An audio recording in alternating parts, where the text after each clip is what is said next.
শক্তি হারালেও রাজ্য জুড়ে মন্থার প্রভাব। ইতিমধ্যেই দার্জিলিংয়ে শুরু হয়ে গিয়েছে ভারী বৃষ্টি। অন্যদিকে কার্শিয়াংয়ে গতকাল সারা রাতই লোডশেডিং ছিল। পার্বত্য এলাকায় ধস নামার সতর্কতা জারি করা হয়েছে এবং ইতিমধ্যেই পর্যটকদের জন্য সতর্কতা জারি করেছে প্রশাসন। দার্জিলিং, কার্শিয়াং, কালিম্পং বিভিন্ন জায়গায় ভারী বৃষ্টির সম্ভাবনা রয়েছে। আলিপুর আবহাওয়া দপ্তরের তরফে এমনটাই জানানো হচ্ছে। কার্শিয়াংয়ের একাধিক জায়গায় রাত জুড়ে লোডশেডিং। খারাপ আবহাওয়ার কারণে সান্দাকফু সহ পার্শ্ববর্তী এলাকায় পর্যটকদের জন্য নিষেধাজ্ঞা জারি করা হয়েছে। অন্যদিকে দার্জিলিং পাহাড়ের বিভিন্ন এলাকায় ভারী বৃষ্টি চলছে। শক্তি হারালেও রাজ্য জুড়ে এখনো মন্থার প্রভাব। দার্জিলিং পাহাড়ের বিভিন্ন এলাকায় ভারী বৃষ্টি।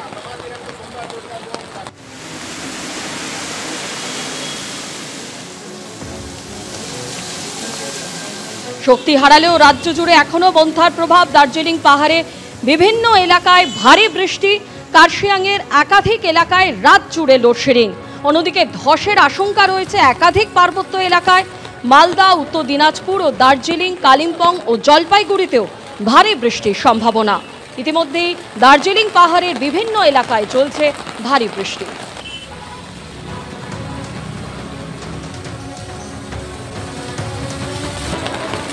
সরাসরি কোচবিহার থেকে আমাদের প্রতিনিধি শুভেন্দু ভট্টাচার্য আমাদের সঙ্গে রয়েছেন। শুভেন্দু, যে ছবি দেখা যাচ্ছে, যদিও মন্থা শক্তি হারিয়েছে কিন্তু তার প্রভাব রাজ্য জুড়ে চলছে। কোচবিহারেও বিভিন্ন জায়গায় বৃষ্টি হচ্ছে, ঠিক কি ছবি দেখতে পাচ্ছ?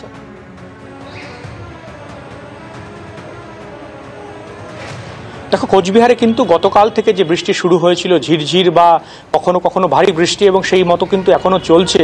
যেমন সকালে দেখা গেছে আকাশ মেঘলা রয়েছে, ঝিরিঝিরি বৃষ্টি হচ্ছে, কোথাও কোথাও ভারী বৃষ্টি পর্যন্ত হয়েছে। যেমনটা আবহাওয়া দপ্তর সূত্রে জানানো হয়েছে যে আজকে ভারী থেকে অতি ভারী বৃষ্টির সম্ভাবনা রয়েছে কোচবিহার জেলায়, এবং ইতিমধ্যে কমলা সতর্কতা জারি করা হয়েছে এবং আগামীকালও একই সতর্কতা রয়েছে। তবে রবিবার থেকে আবহাওয়ার পরিবর্তন হতে পারে, যেহেতু সম্প্রতিকালে দুর্গাপূজার পরে আমরা যেটা দেখেছি যে ভারী বৃষ্টিতে কোচবিহারের একাধিক নদীতে জল বেড়েছে, বন্যা পরিস্থিতি তৈরি হয়েছে, এবং যার ফলে এই যে ভারী বৃষ্টির সতর্কতা যেটা দেওয়া হয়েছে, যার ফলে প্রশাসন কিন্তু সূত্রে যেটা জানানো হচ্ছে, প্রশাসন সক্রিয় রয়েছে, বিষয়টার উপরে নজর রাখছে। এবং কোচবিহার সহ আশেপাশের যে জেলাগুলি রয়েছে, আলিপুরদুয়ার বা জলপাইগুড়ি, প্রত্যেকটা জেলাতেই কিন্তু ভারী থেকে অতি ভারী বৃষ্টির সতর্কতা রয়েছে, এবং জলপাইগুড়িতে লাল সতর্কতা পর্যন্ত রয়েছে। এবং পাহাড়ের ক্ষেত্রে কিছুদিন আগে যেটা দেখা গিয়েছিল, প্রচণ্ড বর্ষায় পাহাড়ের ধস, বিভিন্ন জায়গায় বন্যা, সেই পরিস্থিতি যাতে না হয় এই জন্য কিন্তু বিভিন্ন জায়গায় মানুষকে সতর্ক করা হচ্ছে, তাদেরকে সতর্ক থাকতে বলা হচ্ছে, এবং যাতে আগামী রবিবার থেকে আবহাওয়া দপ্তরের সূত্রে খবর যে পরিস্থিতি কিছুটা স্বাভাবিক হবে। ছবি দেখতে পাচ্ছি যে তুমি যেখানে দাঁড়িয়ে রয়েছো, প্রচন্ড বৃষ্টি হচ্ছে, সেখানে সেই ছবি তুমি আমাদের দেখাতে থাকো।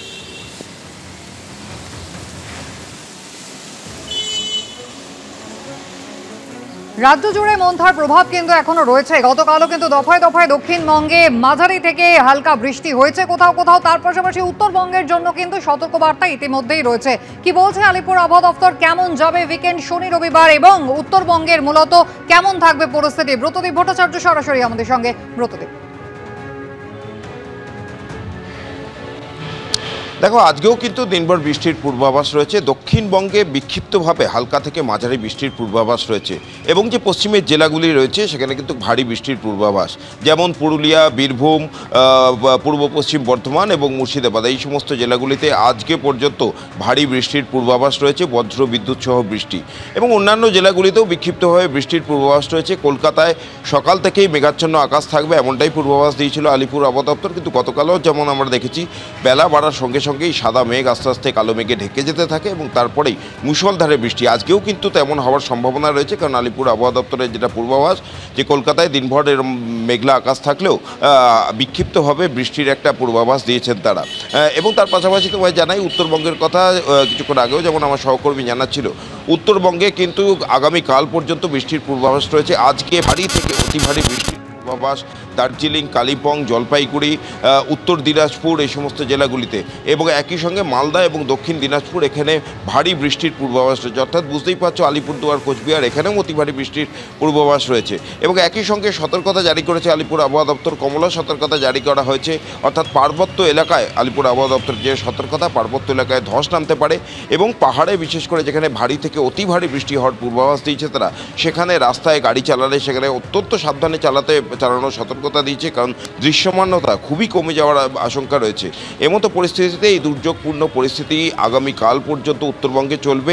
আগামীকাল থেকে দক্ষিণবঙ্গে বৃষ্টি কমার একটা পূর্বাভাস দিয়েছে আলিপুর আবহাওয়া দপ্তর, এবং রবিবার থেকে অর্থাৎ উইকেন্ড সেটা কিন্তু একেবারে রোদ ঝলমলে আকাশ থাকবে এমনটাই আশ্বাস দিয়েছে আলিপুর আবহাওয়া দপ্তর।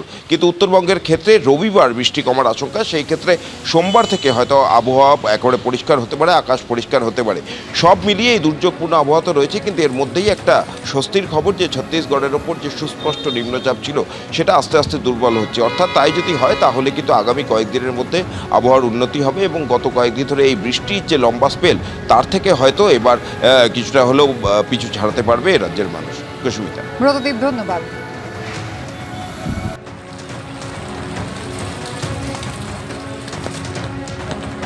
উত্তরবঙ্গ জুড়ে কিন্তু বৃষ্টি চলছে এবং গতকালকের পর কিন্তু আজও দেখা যাচ্ছে বৃষ্টি চলবে এমনটাই বলছে আলিপুর আবহাওয়া দপ্তর, এবং কিছু কিছু ক্ষেত্রে ইতিমধ্যেই কমলা সতর্কতা জারি করা হয়েছে। বৃষ্টি চলবে রবিবার পর্যন্ত, আকাশে ফের রোদের দেখা মিলবে সোমবার থেকে। যদিও দক্ষিণবঙ্গের জন্য তুলনামূলকভাবে সুখবর যে বৃষ্টির স্পেল কিন্তু এবার কমতে শুরু করবে, এবং হালকা থেকে মাঝারি বৃষ্টি আজকের দিনটা চললেও আগামীকাল থেকে আকাশে রোদের দেখা মিলতে পারে। রাজা চট্টোপাধ্যায় রয়েছেন আমাদের সঙ্গে টেলিফোন লাইনে। রাজা, জলপাইগুড়ির আকাশ কেমন আছে? দেখো, সকাল থেকে কিন্তু বৃষ্টি শুরু হয়েছে, তবে গতকাল যে আবহাওয়া দপ্তর জারি করেছিল যে আগামী 24 ঘন্টায় দুদিন ধরে কিন্তু প্রবল বৃষ্টিপাত হবে, সেই মোতাবেক কিন্তু গতকালও বৃষ্টিপাত হয়েছে। গতকাল রাত থেকেও কিন্তু বৃষ্টি হচ্ছে, এখনো কিন্তু বৃষ্টি হচ্ছে। তবে নদীর জল বাড়ার কোনো সম্ভাবনা এখনো নেই, যেহেতু পাহাড়ে সেইভাবে বৃষ্টির এখনো শুরু হয়নি। তবে সেচ দপ্তর সূত্রে যেটা জানা যাচ্ছে, যদি অতি ভারী বৃষ্টি পাহাড়ে হয় তাহলে কিন্তু নদীর জল বাড়ার একটা সম্ভাবনা রয়েছে। কারণ তিস্তা, জলঢাকা এবং তোরসা যে নদী রয়েছে সেখানে কিন্তু ইতিমধ্যেই কিন্তু গতকাল কমলা সতর্কতা জারি করেছিল সেচ দপ্তর, এবং আজকে যদি পাহাড়ে, ভুটান পাহাড়ে যদি অতি ভারী বৃষ্টিপাত হয় তাহলে কিন্তু নদীর জল বাড়ার একটা সম্ভাবনা রয়েছে। এবং বিভিন্ন জায়গায় যেখানে বাঁধ, গত বন্যায় যে বাঁধ ভেঙেছিল সেগুলোর কাজ কিন্তু প্রায় সম্পূর্ণ হয়ে আসছে। সেই সমস্ত জায়গায় যদি বৃষ্টি হয় তাহলে কিন্তু আবার ক্ষতিগ্রস্ত হওয়ার সম্ভাবনা একটা রয়েছে। কারণ পাহাড়ের বৃষ্টির দিকে কিন্তু সেচ দপ্তর তাকিয়ে রয়েছে, কারণ তিস্তা ব্যারেজ থেকে এখন পর্যন্ত সেই রকমভাবে জল ছাড়া হয়নি এই সকাল 9টা পর্যন্ত। যদি অতি ভারী বৃষ্টি ভুটান পাহাড়ে হয় তাহলে কিন্তু এটা প্লাবিত হওয়ার সম্ভাবনা থাকছে। এবং প্রশাসনের তরফ থেকে তৎপর রয়েছে, তারা গতকালও বৈঠক করেছে। বিভিন্ন এলাকায় রাতে মাইকিং হয়েছে নদী সম্বন্ধে, এলাকায় যে সমস্ত এলাকায় জল ওঠে, নদীর নিস্তা, নদীর পার্শ্ববর্তী এলাকা, সেখানে কিন্তু গতকাল রাতেও কিন্তু মাইকিং এ প্রচার করা হয়েছে প্রশাসনের তরফ থেকে। যদি নদীর জল বাড়ে তাহলে কিন্তু একটা প্লাবিত হওয়ার সম্ভাবনা রয়েছে। আজকে জলপাইগুড়ি শুধু নয়, জলপাইগুড়ি, আলিপুরদুয়ার, কোচবিহার, দার্জিলিং এলাকাতেও কিন্তু বৃষ্টি হলে, পাহাড়ে বৃষ্টি হলে কিন্তু প্লাবিত হওয়ার সম্ভাবনা রয়েছে, এবং ধসের একটা সম্ভাবনা থাকছে পাহাড়ি এলাকায়। সুস্মিতা, ধন্যবাদ।